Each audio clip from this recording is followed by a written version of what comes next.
बुलंद रहो, मुस्कुराओ। क्यों? अरे जब सैया भइले कोतवाल तो डर का है का। जो गुरुओं का गुरु, देवों का देव, महादेव मेरा। चलिए, विषय दिया गया था, ये तो ऐसे ही चला आया। तो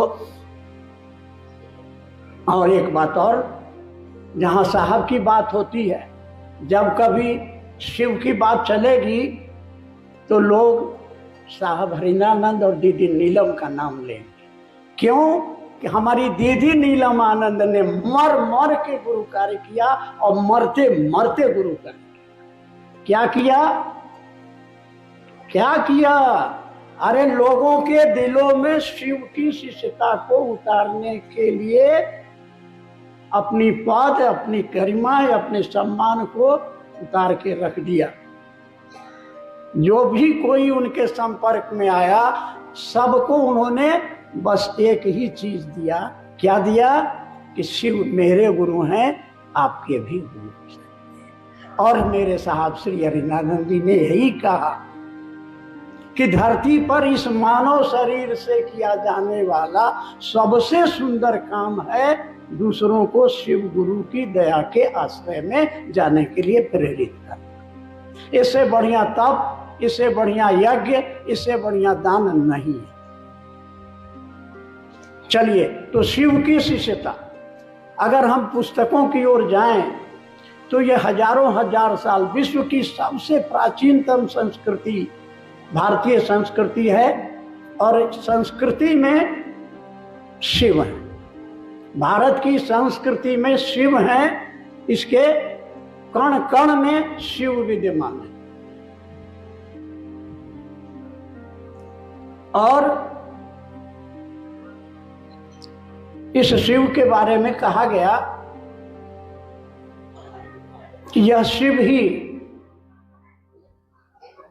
ईश्वर है, भगवान है। इनका एक रूप ईश्वर का रूप, भगवान का रूप, जिसमें हमारी पुस्तकों में कहा गया कि ये आत्मा है, परमात्मा है, ब्रह्म है। और इन्हीं के बारे में कहा गया कि ये जो महेश्वर शब्द है, शिव के समस्त स्वरूपों को बतलाता है। यही ईश्वर गुरु की कुर्सी पर भी बैठा हुआ है। ईश्वर के रूप में वो सबके ऊपर समान रूप से करुणा रखता है, समदर्शी है, सबके प्रति समभाव में है, निरपेक्ष है। गुरु के रूप में वो सापेक्ष हो जाता है, तब उसकी 5 शक्तियां रह जाती हैं। ईश्वर के रूप में 6 शक्तियां। अब गुरु के रूप में वो क्या करता है? तो हमारे साथ ऋषि मुनियों ने कहा कि गुरु ज्ञान देते हैं। कोई भी ज्ञान है, गुरु अध्यात्म के क्षेत्र में बोल के, छू के, स्पर्श करके, दर्शन देके अपने शिष्य के मन में शिव के प्रति, ईश्वर के प्रति जो प्रेम का अंकुरण करा दे, स्वदेशी का, उसको गुरु कहा जाता है। इसी काम को, यानी आपके मन में शिव के प्रति, ईश्वर के प्रति प्रेम का अंकुरण करा दे, मात्र अपनी दया से, उसको सद्गुरु कहते हैं। तो सद्गुरु शरीर में रहेगा तो कुछ शर्तें लगा देगा। शिव को कहा गया है कि वो गुरुओं के, सद्गुरुओं के भी गुरु हैं। वो गुरुओं के गुरु हैं, वो जगत के गुरु हैं, वो आदि गुरु हैं, वो गुराधिपति हैं। दया करने का अधिकार केवल शिव को है। अन्य जो भी गुरु शरीर में आते हैं वो प्रदाता हैं, वो शिव से ही दया की शक्ति लेकर के अपने शिष्यों पर दया करते हैं। ये मूल दाता शिव है। ये दया वो शक्ति है, इसी को कहा गया है गुरु भाव, अनुग्रह भाव। ये 3 अलग अलग शब्द हैं। इन तीनों शब्दों का अर्थ एक ही है, दया भाव, गुरु भाव। तो गुरु क्या करते हैं, जीव को अपनी दया से, अपनी बोली से, स्पर्श से, जैसे हो जीव से शिव बनाते हैं, अपने जैसा बना देते हैं। उसके अंदर में सृजन पालन संहार ब्रह्माणी शक्ति है, वैष्णवी शक्ति है, रुद्राणी शक्ति है। तो शिष्य में भी ये सारी शक्तियां उतार के अपने जैसा बनाने का दायित्व लेते हैं। आप पढ़िएगा साहब की किताब शिष्यानुभूति, तो गुरु शिष्य को शिव बनाते हैं, दायित्व लेते हैं कि तुमको बनाएंगे। वो शिष्य की चेतना के तल पर उतरते हैं, बिल्कुल अज्ञानी है उसके तल पर उतर करके पूर्ण ज्ञान देते हैं। वो अपने शिष्य के सर्वोत्तम पक्ष का उजागर करते हैं, वो जीवन जीने की कला सिखाते हैं। वो भोगाधिपति हैं, आपको भोग करना सिखाते हैं। नदी में जाओ, एक आदमी बोलेगा नदी में जाओगे डूब के मर जाओगे, गुरु कहेगा तैरना सीख लो, जाओ खुद भी तैरो और अगर कोई डूब रहा है तो उसको बचाओ। ये है गुरु, गुरु का दायित्व, शिष्य होने का महत्व साहब ने बताया। शिव का शिष्य होने का मतलब समझते हैं? अरे वो चाहेगा तो धरती अपनी जगह से हट जाएगी, अगर शिव शिष्य चाहेगा तो आसमान अपनी जगह से हट जाएगा। और ये साहब ने करके दिखा दिया। साहब ने जो कहा, साहब ने जो कहा, एक बार बैठे थे, हवन चल रहा था रांची में, ठंडी हवा चल रही थी, ठंडा लग रहा था। हम दोनों बैठे थे कुर्सी पर बाहर मैदान में, उधर चल रहा था। हमारे मुन्ना जी नाम के गुरु भाई 8 क्विंटल लकड़ी लाके रख दिए थे, इसको जला देंगे तो गुरु भाई लोगों को थोड़ी राहत मिलेगी। तो हमसे कहते हैं कि सर 1 करोड़ रुपया दीजिए। तो हमने कहा क्या कीजिएगा? कहा कि हवा को घूस देंगे, ये ठंडी हवा चल रही है, इसको घूस देंगे कि भैया ठंडा लग रहा है, थोड़ा बंद करो चलना। हम कहे कि पैसा ले, हवा पैसा लेगा?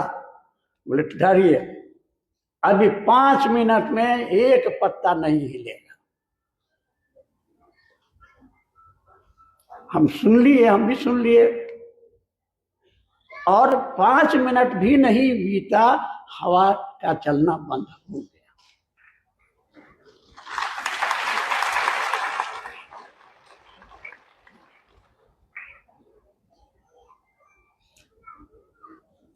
साहब ने 15 वर्षों तक अपनी जिंदगी के खूबसूरत जो विद्यार्थी जीवन गोल्डन लाइफ कहलाता है, उस लाइफ के एक हिस्से में हम भी हैं कहीं, कि हमको पकड़ के ले जाते थे श्मशान, कब्रिस्तान। 10:30 बजे रात में जाते थे और 2 बजे, 2:30 बजे, 3 बजे श्मशान से, कब्रिस्तान से हम लोग लौटते थे। 15 सालों की अपनी कमाई के बाद उनको मिला हताशा और निराशा। ये शिव शिष्यता का इतिहास मैं आपको बता रहा हूं ताकि इसके महत्व को समझिए और अपनी जिंदगी को इस पवित्र गंगा धारा में नहा करके अपना भला कीजिए और दूसरों का भी भला कीजिए। जो अभी भजन गाया है ना कि खुद भी जिंदा रहें, मर के भी जिंदा रहें, ऐसा जीवन जीने की कला साहब ने दी है। उनके प्रति अपनी कृतज्ञता यही होगी कि उन्होंने जो चाहा है उस काम को करें, हम और आप मिल के करें। जैसे माँ दुर्गा ने सारे देवताओं की शक्ति लेकर के राक्षस का वध किया था, ऐसे ही हम सब लोग मिल करके, सारे भाई बहन मिल करके इस काम को करेंगे, क्योंकि काम बहुत बड़ा है और लक्ष्य बड़ा है। क्या बड़ा है? क्या लक्ष्य है? क्या लक्ष्य है? सब लोग चुप हैं। साहब श्री हरिनानंद जी ने 1974 की आधी रात को आरा जिला के गंगी श्मशान में बैठ करके शिव को गुरु माना था, पूरी अश्रद्धा, पूरे अविश्वास में, शर्तों में बांधा था। आसमान से उतरोगे गुरु नहीं मानेंगे, अगर आदमी के रूप में आओगे तो गुरु नहीं मानेंगे, और अब तक हमने जो कुछ किया है नहीं करेंगे, अब जो आप कहोगे वही करेंगे। और उन्होंने शिव को गुरु बनाया था चमत्कार के लिए। क्या चमत्कार? तो हम लोग बैठ के कभी कब्रिस्तान में सोचा करते थे कि सिद्धियां होंगी, लोग आएंगे कि बाबा पेट में दर्द, उठाएंगे भभूत, कहेंगे जा बच्चा तेरा भला हो। ये चमत्कार के लिए उन्होंने शिव को गुरु माना था। और 1 साल तक उन्होंने अपनी शर्तों पर नहीं गए श्मशान, छोड़ दी पूजा पाठ, रात रात भर जगे रहते थे। नीलम दीदी ने मुझको बताया था कि वो रोते थे बैठ करके एकांत में कि कोई रास्ता दिखाने वाला नहीं, किसी किताब में नहीं लिखा है कि कैसे शिव का शिष्य बने। किताबें कह रही हैं कि शिव के शिष्य हुए, लेकिन कैसे हुए, वो शिव कहाँ मिलेगा, शरीर में है नहीं। रोते थे। और उनकी सांस पर आया नमः शिवाय, कान में कोई आवाज नहीं आई, किसी ने आके कहा नहीं, सांस में लगा कि ये सांस अंदर जा रही है तो नमः, और निकली तो शिवाय। और उनके मुंह से निकला, अरे रे रे यह न खोजत रहनी, यही न खोज रहे थे। और कोई कुछ आदेश निर्देश नहीं मिला, लेकिन चमत्कार करने की ताकत उनके अंदर आ गई। अगर कोई उनके सामने में अपना दुखड़ा रोता, सोच लेते, उसका दुख दूर हो जाता। तो डर पैदा हो गया कि कोई भूत प्रेत हमको पकड़ लिया क्या। तो मात्र नीलम दीदी को खबर सूचना दी कि मैंने शिव को गुरु माना। 8 वर्षों तक किसी को नहीं कहा, लेकिन इन 8 वर्षों में मन समझने लगा। ध्यान दीजिएगा, मन समझने लगा, शिव अच्छे लगने लगे। ये पहला लक्षण आपके अंदर पैदा होना चाहिए, शिव अच्छे लगने लगे। तो ये ख्याल उनके अंदर आया अपने से, न कहीं किताब से, न किसी ने उनको प्रेरणा दी। ये अंतः अपने अंदर ये ख्याल पैदा, इतना बढ़िया गुरु है, इससे लोगों को क्यों नहीं जोड़ा जाए। ये टुकड़े टुकड़े में, आज पेट का दर्द ठीक किया तो माथा में दर्द, माथा का दर्द ठीक किया तो हाथ में दर्द, परमानेंट क्यों नहीं इलाज कर दिया जाए। इस ख्याल से उन्होंने 1982 में जब वो मधेपुरा में मजिस्ट्रेट बन के गए, तो पहली बार एक आदमी जो भेंट करने आया, बचपन का श्मशान में साधना करने वाला साथी था, उससे उन्होंने पूछा। उसने कहा कि अभी भी हम लोग मसान साधते हैं। तो साहब ने कहा, अरे क्या मसान साधते हो, अरे शिव गुरु हैं, शिव को गुरु बनाओ ना। उस आदमी ने कहा, हकीम जाना ही छिए कि महादेव गुरु छथिन। तो इनको ठोकर लगी कि हमने इस राज को सीने में 8 वर्षों से छिपा के रखा, और ये आदमी कह रहा है कि हम जानते हैं। कहा, कैसे जानते हो? तो किताबों में लिखा है। तो साहब कहा करते थे कि शिव को गुरु मानने के 8 वर्षों के बाद मुझको मालूम हुआ कि शिव गुरुओं के गुरु हैं, जगत के गुरु हैं। और जब कहा कि अरे मानो ना, तो कहा कि चलिए। जो घटनाओं, चूंकि समय कम है, एक और उनके जीवन की दूसरी घटना 82 में हुई। एक आदमी ने चैलेंज कर दिया कि आपके यहाँ प्रसाद चढ़ता है तो कभी कम हो जाता है, कभी बढ़ जाता है, तो वो प्रेत आते हैं आपके यहाँ। साहब ने कहा कि मैं तो महादेव, अपने महादेव को चढ़ाता हूँ, अब प्रेत आके खा जाता, मेरा महादेव उतना कमजोर नहीं हो सकता है। तो उसने कहा कि चलिए, यहाँ एक मंदिर है श्रृंगी ऋषि के द्वारा स्थापित, श्रृंगेश्वर मंदिर आज भी है। हम लोग गए थे, बरखा दी गई थी साथ में, अनुभव गए थे, वो पंडा भी जीवित है। वो 50 रसगुल्ले खरीदे गए, पंडा जी ने गिन करके परात में दिया। साहब ले दीदी लेकर के अंदर मंदिर में गए। वहां पर जो शिवलिंग था उसके पास खड़े होकर के साहब ने क्या कहा, बुढ़ऊ इज्जत रखियो। कोई अंतर मंतर नहीं पढ़ा, कोई भजन नहीं गाया, घंटी या घंटा नहीं बजाया, अगरबत्ती नहीं दिखाया। क्या कहा, किसको कहा? अपने गुरु को कहा, अपने गुरु को सहारा बनाया। मंत्रों का सहारा नहीं लिया, भजन का सहारा नहीं लिया, अगरबत्ती का प्रसाद का सहारा नहीं लिया, किसका सहारा लिया? अपने गुरु का सहारा लिया।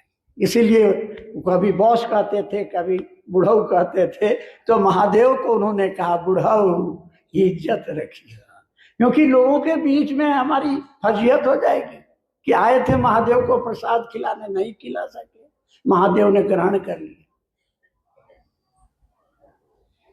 लोगों ने देखा 15 रसगुल्ले गायब हो गए, बाकी को जो ब्लेड से काट दिया गया था। और उस दिन से पंडा जी ने आग्रह कर करके प्रसाद पाया, और साहब ने कहा कि आप लोग तो बताते हैं कि महादेव पर चढ़ा हुआ प्रसाद खाने से आदमी दरिद्र हो जाता है। बोला कि जी गलती हो गई है, और प्रसाद लिया, और तब से हम आप खा रहे हैं, और गुरु की दया से, साहब दीदी के आशीर्वाद से दलिदर नहीं हुए, बल्कि अच्छा खाना खा रहे हैं, अच्छा भोजन, अच्छा वस्त्र पहन रहे हैं, सब अच्छा हो रहा है। चलिए इसके बाद साहब लोगों को शिव शिष्य बनाने लगे, कमरे में बैठ करके कि पलथी मारो, आंख बंद करो, यहाँ पर महादेव को याद करो, नमः शिवाय से प्रणाम करो। 4 साल के बाद 86 में बेगूसराय में किसी काम से रुके, वहां एक मजिस्ट्रेट साहब थे, उनके यहाँ रुके। वो भगवती के उपासक थे। रात में गपशप करने के बाद सो गए। सवेरे उठ करके 4 बजे वो घंटी उंटी बजाने लगे, तो इनकी भी नींद टूट गई। तो बैठ करके बरामदे में देखने लगे दृश्य अपना, सूरज उगने को था। अंदर एक आदमी पूजा में लगा हुआ है, बस 2 ही आदमी थे वो पूरे कमरे में। तो साहब के मन में एक आवाज गूंजी, तुम जो करते हो कहते नहीं हो। तो ये मन ही मन उत्तर देते हैं कि मैं जो करता हूं वही कहता हूं। आवाज ने कहा असत्य बोलते हो।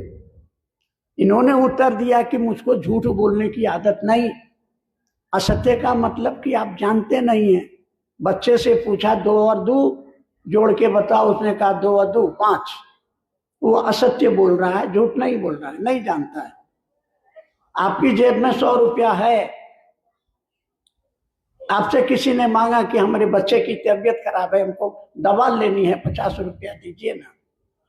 आपने कहा कि हमारे पास पैसा नहीं है, तो आप झूठ बोल रहे हैं। तो साहब ने कहा कि मैं झूठ बोलने की आदत नहीं। प्रश्नकर्ता ने फिर आवाज जो आती है कि क्या करते हो, तो उत्तर मिलता है, इन्होंने कहा कि मैं लोगों को शिव का शिष्य बनाता हूं। आवाज आती है करने के लिए क्या कहते हो। और तब साहब कुछ समझ में आ गया कि पहला प्रश्न था कि तुम जो करते हो कहते नहीं हो, क्योंकि मैं लोगों को शिव शिष्य बनने के लिए, करने के लिए कहता था कि बैठ करके पलथी मारो, नमः शिवाय से प्रणाम करो। और मैं क्या करता हूं, तो लोगों को शिव शिष्य बनाता हूं। तो चुप लगा गए कि गलती है। तो आवाज आती है, तुम जो करते हो वही लोगों को करने के लिए कहो। तब इनके मुंह से आवाज निकलती है, क्या महादेव को प्रचार की जरूरत है? और इसके उत्तर में एक छोटा सा वाक्य उनको सुनाई पड़ता है, जिसको सुनते ही समझ में आ गया कि ये मंत्र क्या है, ये तंत्र क्या है, ये गुरु क्या है। सारी चीज एकदम एक क्षण में समझ में आ गई। तब तक रहतोगी साहब, मजिस्ट्रेट साहब पहुंचे, एक कप चाय लिए हुए, स्टूल लिए हुए, सारा किस्सा साहब ने सुनाया। और रहतोगी साहब के मुंह से निकला कि हम लोग महादेव के बारे में क्या जानते हैं कि बोलेंगे लोगों को। और वो वाक्य दोनों आदमी भूल गए, दोनों ने शरीर छोड़ दिया। हम लोग पूछते रह गए, बोले यादें नहीं है, यादें नहीं है, यादें नहीं है। चलिए, तो इन्हीं 3 घटनाओं पर हमारे 3 सूत्र, दया मांगना, चर्चा करना, नमन करना। ये 3 सूत्र क्या है? ये 3 सूत्र क्या है?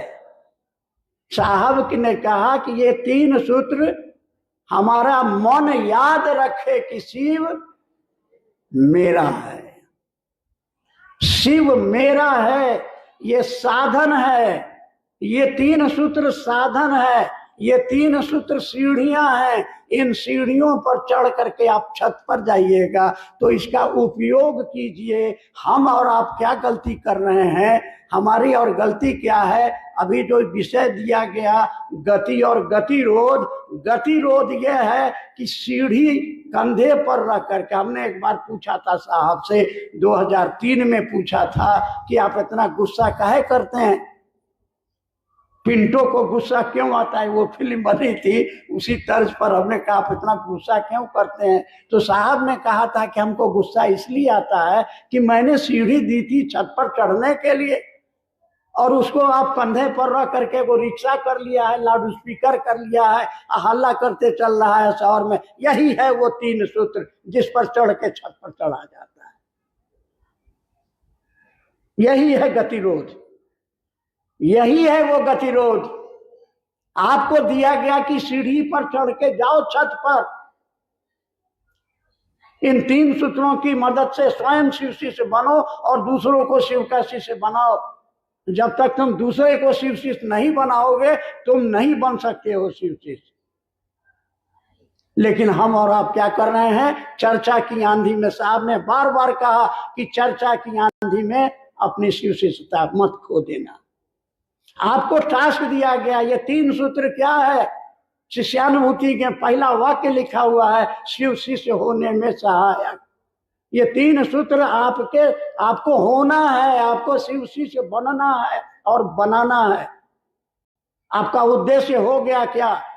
आओ चलें शिव की ओर में। एक पंक्ति आपको मिलेंगी कि शुरू में हमारा मन कितना साफ था। बरखा दीदी बराबर इस पर हमसे बहस करती हैं कि शुरू में हम कितने निर्दोष थे, कितने साफ दिल थे। धीरे धीरे इसमें व्यापार घुस गया, वो घुस गया आप और हम उसके शरीक हैं। काहे पैसा देते हैं भजन गाने वाले को? क्यों देते हैं?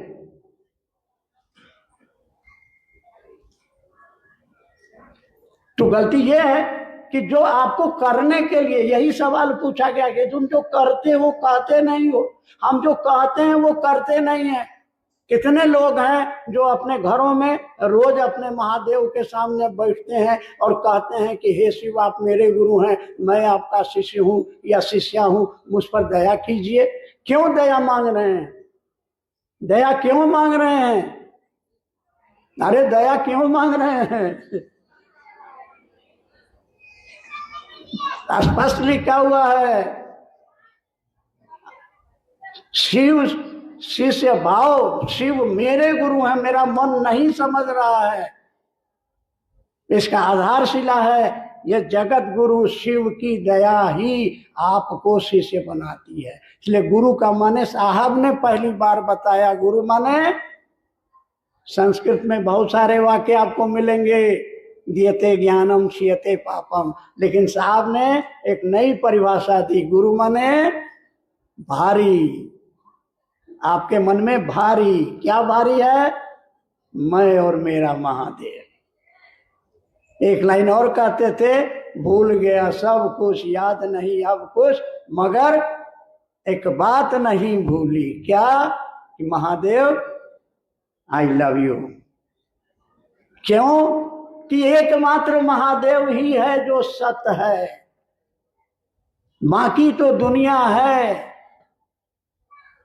एक खेल का मैदान है, एक सपना है, आज है कल नहीं रहेगा। मात्र शिव ही है जो सत्य है, जो शिव है, जो सुंदर है। अगर आपने तो गुरु के आदेश पर आप खड़े तो कर रहिए, वह गुरु आपको सब कुछ देने के लिए तैयार है। साहब ने हमारे आपके लिए लड़ाई लड़ी। जब पहली बार मैं हवाई जहाज पर चला तो जो लोग ठेकेदार थे, इंजीनियर थे, पैसे वाले थे, साहब के सामने में चुटकी लेने लगे कि अरे अब ऐरा गहरा सब भी हवाई जहाज पर चलने लगा है। तो साहब ने उसी दिन उसी क्षण उन लोगों के सामने में महादेव को कहा कि विष्णु का चेला, विष्णु को चढ़ता न खीर मलपुआ, अब महादेव के शिवलिंग पर चढ़ेगा बेलपत्र, भांग, धतूरा, जो आखिर किसी आदमी के काम में। अब कि शिव शिष्यों को भी शरीर पर अच्छे वस्त्र होने चाहिए, उनको भी खाने के लिए अच्छा भोजन मिलना चाहिए। और ये लागू हुआ, और ये लागू हुआ। तो साहब ने लड़ाई लड़ी उस उनके संकल्प। उन्होंने, आप पढ़िएगा शिष्यानुभूति में, कि उनके अंदर में आई अध्यात्म से जो उनके अंदर में जो आह्लाद पैदा हुआ, तो क्या उनके अंदर संकल्पित हुआ कि विश्व के प्रत्येक मनुष्य के दिलों में शिव शिष्टता का दिया जलाना है। उन्होंने अपने लिए क्या लिखा है कि महादेव मुझको करोड़ों वर्ष तक आप नरक का पिल्लू बना के रखिए, नहीं चाहिए मुझको पद, नहीं चाहिए मुझको पैसा, नहीं चाहिए मुझको पुरुषार्थ चतुष्टय, हमको मोक्ष भी नहीं चाहिए। तो क्या चाहिए? कहा कि दुनिया का एक एक आदमी के दिलों में शिव की शिष्टता का दिया जलना चाहिए, ताकि उनके जीवन में सुख हो, शांति हो, सहनता के फूल खिलें। और उन्होंने कहा कि आपको महादेव अगर नहीं देगा तो मैं शिव का शिष्य हरिनानंद वचन देता हूं कि मैं आपको दूंगा, आपकी जरूरत की चीजें मैं पूरा करूंगा। दीदी नीलम आनंद ने कहा कि इस काम को आप ईमानदारी से करिए, आपके जीवन की राह में आने वाले कांटों को मैं चुनूंगी और छाया की तरह आपके साथ रहूंगी। उस नीलम दीदी ने आपको दिया है, आप करके तो देखिए।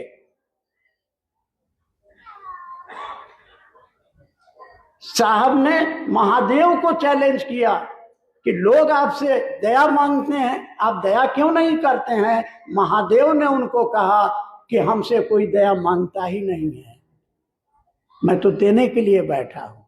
आप दया मांगते कहाँ हैं? आप केवल मन से बोलते हैं, आप जो बोलते हैं वो करते नहीं है। ये है हमारे गतिरोध का मूल कारण। आप जो बोलते हैं उसको करिए। अपने घर में आप अपने बच्चों को नहीं सुनाते हैं, हमारा बेटा नहीं मानता, हमारा पति नहीं मानता है। हमने शुरुआत की है,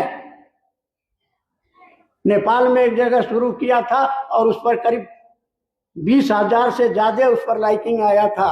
आप लोगों को भी बता देते हैं, अगर अच्छा लगे तो आप लोग भी करिएगा, क्योंकि हमारे यहाँ मान्यता है। हम लोग गाते हैं हनुमान चालीसा में, भूत पिशाच निकट नहीं आवे, महावीर जब नाम सुनावे, नासै रोग हरे सब पीरा। तो महादेव के बारे में कहा जाता है कि एकादश रुद्रावतार हैं महादेव हनुमान जी के रूप में। तो अगर हमारे घरों में हमको मिला है गुरु का आदेश, तुम जो करते हो दूसरों को करने के लिए कहो। साहब ने कहा कि मैं शिव शिष्य बनाता हूं, आपको हमको मिला है शिव शिष्य बनाने के लिए। आप बने कि नहीं बने, आपको बनना है तो दूसरों को बनाइए। कैसे बनाइएगा? आपको दिक्कत परेशानी हो रही है ना, एगो हम क्षमा चाहेंगे, अच्छा लगे तो करिएगा। ये मेरे अपने अनुभूति है, मेरा अपना है। हमने अपने परिवार में शुरू किया और उसके अच्छे परिणाम भी दिख रहे हैं। चलिए मेरे साथ आप सभी लोग बोलेंगे, हे शिव आप मेरे गुरु हैं, मैं आपका शिष्य हूं, मुझ शिष्य पर दया कीजिए। नमः शिवाय, नमः शिवाय, नमः शिवाय। अपने घर में रात के समय भोजन के पहले परिवार के जो सदस्य आपका साथ दें, बहुत लोग नहीं साथ देगा, कोई मानता ही नहीं है, बेटा नहीं मानता है, पति नहीं मानता है, कोई नहीं मानता है। आप मानते हैं? और दिवाले को कहिए, सामने महादेव के फोटो को ही कहिए, कहिए जोर से कहिए, इतना जोर से कहिए कि मोहल्ला वाले को भी सुनाई पड़े। क्या कहिए? हे शिव आप मेरे गुरु हैं, मैं आपका शिष्य हूं या शिष्या हूं, मुझ पर दया कीजिए। नमः शिवाय 5 बार इसको कहिए, 5 बार इसको कहिए। क्या होगा? आपके घर में आपका पति, आपका बेटा, आपकी बेटी, आपकी पुतो नहीं मानती है, उसके कान में ये आवाज जाएगी ना, आपका पहला काम हो गया ना। मेरा काम क्या है, आपके बीज को डाल देना। साहब ने कहा कि बीज छीटो, छीट दिए। पड़ोसी के अंदर में गया तो जिज्ञासा पैदा हो कि रे की बोले छे, क्या बोल रहा है। तो उसकी पत्नी या उसकी बेटी या उसका बेटा बोलेगा, बोल रहा है कि हे शिव आप मेरे गुरु हैं, मैं आपका शिष्य हूँ, मुझसे स्पर्धा। पगला गया है क्या? चलिए सर्टिफिकेट मिल गया आपको। क्या बोल रहा है? तो जो आप चाह रहे हैं वो बोल रहा है। अब ये विचार चलेगा, सब एक दूसरे को कहा कि हमारे घर के बगल में जो रहता है ना तो पगला गया है क्या। तो बोलता है, क्या बोलता है, हे शिव आप मेरे गुरु। इसको आजमाइए, इसमें पैसा वैसा नहीं लगता है, इसमें नहाने होने का झंझट नहीं है, अगरबत्ती भी नहीं खर्च करना है, बोलना है, सोचना है। साहब ने कहा आपके पास में मन सा वाचा कर्मणा, आप सोचिए, सोच भी नहीं सकते हैं। क्या सोचिए, हे महादेव दया कीजिए कि दुनिया का एक एक आदमी शिव का शिष्य है, सबका भला। सोचिए, मौका लगे तो बोलिए कि भैया हे दीदी महादेव मेरे गुरु हैं, आपके भी गुरु। कर्म से मदद की। साहब के द्वारा जो व्यवस्था दी गई है, 3 संस्था बनाई गई है, ट्रस्ट बनाया गया है, व्यवस्था बनाई गई है। अगर महादेव से प्यार है, साहब से प्यार है, तो उनकी इस व्यवस्था को मजबूत बनाइए। साहब के ही मुखारबिंद से एक उदाहरण है। क्या? आपकी पत्नी बाजार गई हुई है, उसकी साड़ी धूप में रखा गया सूखने के लिए, पानी बरसने लगा, आप घर में हैं और कोई नहीं है, उस साड़ी को भीगने दीजिएगा या उठा लीजिएगा? पत्नी से प्रेम है तो साड़ी उठा लेंगे। महादेव से प्रेम है, साहब से प्रेम है, तो साहब की सारी चीजों से प्रेम हो, उस उपवन से प्रेम होगा, वहां के पेड़ पौधों से प्रेम होगा और महादेव से प्रेम होगा, तो ये सारा जगत किसका है? इसीलिए साहब ने दिव्य दृष्टि दी है। आप कौन है? शिव के शिष्य हैं। ये सामने बैठा हुआ कौन है? तो मेरा गुरु भाई है, मेरी गुरु बहन है। तो आप अपने ससुर में अपना गुरु भाई क्यों नहीं देखते हैं? आप अपने सास में गुरु भाई क्यों नहीं देखते हैं? अपने पति परमेश्वर में क्यों नहीं देखे? पति कौन है? पति परमेश्वर है, उसमें आपको गुरु भाई नजर नहीं आता है? उसमें भी महादेव है। इसलिए जिधर देखता हूं उधर हर चीज में वही महादेव है। ये चीज साहब ने दिव्य दृष्टि आपको दी है। और एक दादा जो रविन्द्रनाथ टैगोर की बात बोल गए, एकला चलो एकला चलो एकला चलो रे, यदि तोर डाक सुने केव न आसे तबे तबे चलेंगे। काहे? अरे महादेव मेरे साथ हैं, साहब दीदी का आशीर्वाद मेरे साथ है। हमारी बरखा दीदी हमेशा कहती हैं कि जब भी आप चलिए हमेशा समझिए कि आप अकेले नहीं हैं। कौन है? मेरे साथ मेरा महादेव है, मेरे साथ मेरा साहेब है, मेरे साथ मेरे दीदी है, उनका आशीर्वाद है।